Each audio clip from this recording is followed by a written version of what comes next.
Hi, I'm Carl. This is Related to Geeks, the video blog of the geeky family.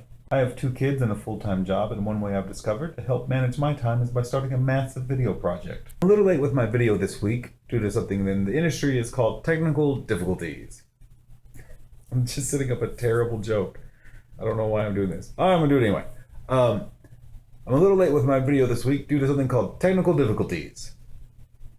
So here's the joke. Here's the joke is I set up like, oh, technical difficulties. Oh, he's talking about industry stuff, which is stupid anyway, because it's a YouTube video. And then what happens is I look down and I'm going to say real quick, a camera battery died and I couldn't find my charger. Like I'm embarrassed, like, oh, it's not really that fancy. I'm making a YouTube video. Why would I want you to think it's fancy? Well, I don't even understand the joke. It's a terrible joke. I apologize to you. Since I can't get my main camera working, I'm shooting this on my cell phone. I'm coming to you from a hotel room because I'm traveling for work. I do want to make a video this week because I promised to, and because I want to talk to you about conventions. The reason I'm excited about conventions is because me and my family run one called Evercon. And the reason Evercon exists is because my sister, not Megan, Sarah, who you've not met yet, came to town and wanted to have a board game night. And so she opened it up to the public and just invited everybody and had everybody invite their friends. And the turnout was massive. So there was a lot of people in this small area who wanted to just get together and play board games. And I really didn't expect that. I really didn't expect the turnout. I didn't expect the enthusiasm. And so what I did is I just stole it. I just took it and ran with it. And we started doing little mini game days, and we started calling them Evercon because people wanted to give it a name. And so now we just had our 10th one, and it was a lot of fun.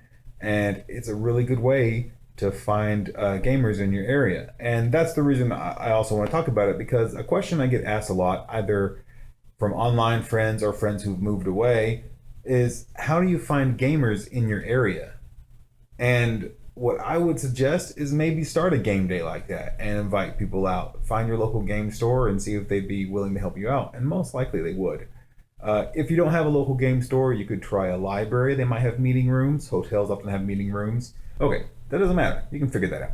The other thing I would suggest about finding gamers in your area is maybe just talk to your friends and see if they'd like to try it out. I would suggest that it's easier to get people you like interested in gaming than to find people who are interested in gaming that you like. The reason I say that is because it's a much bigger gap to bridge when you think about it. I know it can be embarrassing to admit you like something geeky to a friend, but it's a lot less weird than trying to make friends with a stranger based on the only thing you have in common being that you've played Dungeons and Dragons. So if you feel awkward talking to your friends about tabletop gaming, I'm going to show you a way to ask them with the least amount of awkwardness.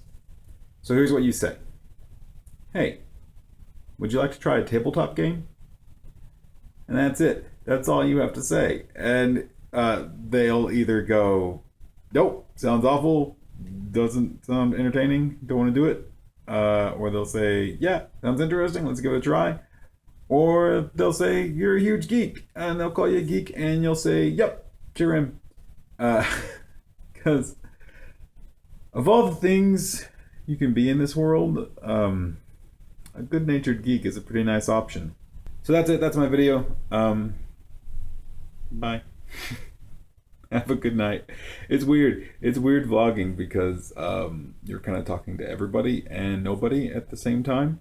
So I'm talking right now to a camera on my phone, and in theory, I'm also talking to a 67-year-old war veteran and a 15-year-old kid worried about school the next day.